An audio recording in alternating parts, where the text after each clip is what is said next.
Papa, j'ai eu 10 sur 10 en maths. Et puis, papa, j'ai eu 5 sur 10 en français. Et papa, j'ai aussi violé une prof, fumé du crack et cassé 2 ordinateurs.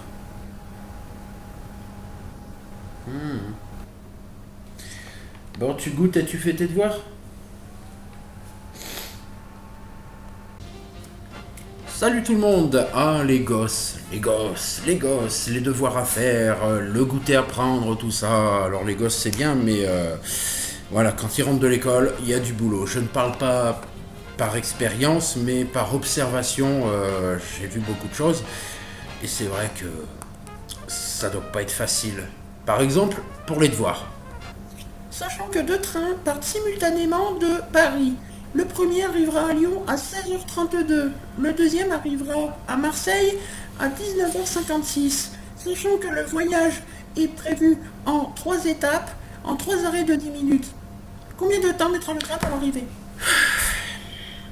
Allez, on joue au Lego. Et les mots de l'école?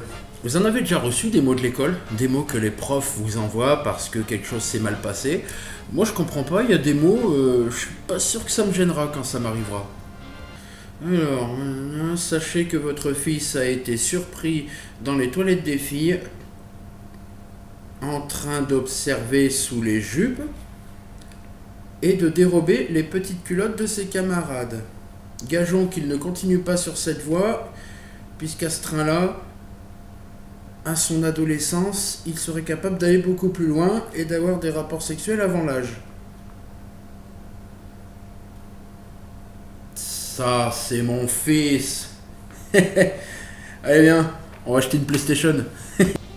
Et puis ce que j'ai pu observer aussi, c'est qu'il faut être prévoyant quand votre enfant rentre de l'école, notamment à l'heure du goûter. Il faut toujours prévoir, sinon c'est la catastrophe. Oh putain, galère, j'ai pas pris le goûter, comment je vais faire? Ah, bonjour fiston. Allez, entre, assieds-toi.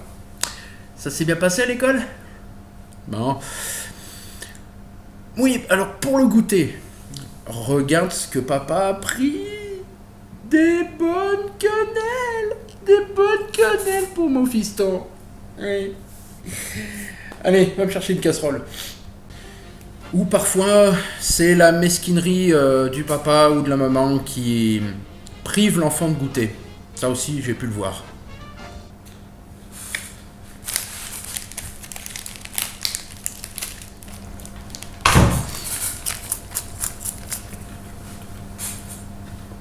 Bonjour fiston.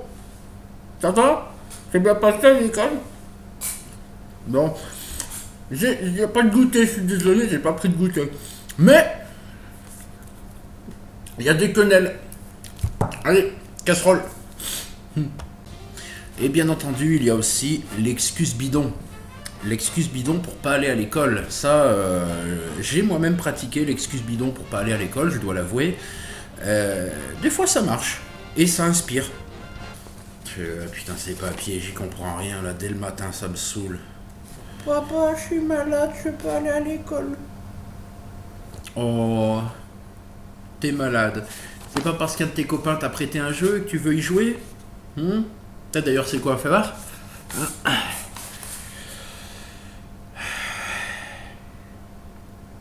Oh putain. Oh putain. Chérie, tu peux appeler le boulot, je suis pas bien, j'ai de la fièvre, je crois que je vais pas aller travailler. Vraiment. Merci chérie. À ce soir, travaille bien. Bon, on joue fiston? Allez. Ah voilà, les gosses, c'est que du bonheur, vous l'aurez compris. Voilà, c'est ainsi que je termine ce petit état critique, tout simple, que j'avais envie de faire comme ça sur un coup de tête. Si vous avez des enfants, même si vous n'en avez pas, vous pouvez me donner votre avis et commenter. Et puis moi, je vous dis à très bientôt pour une nouvelle vidéo. Ciao!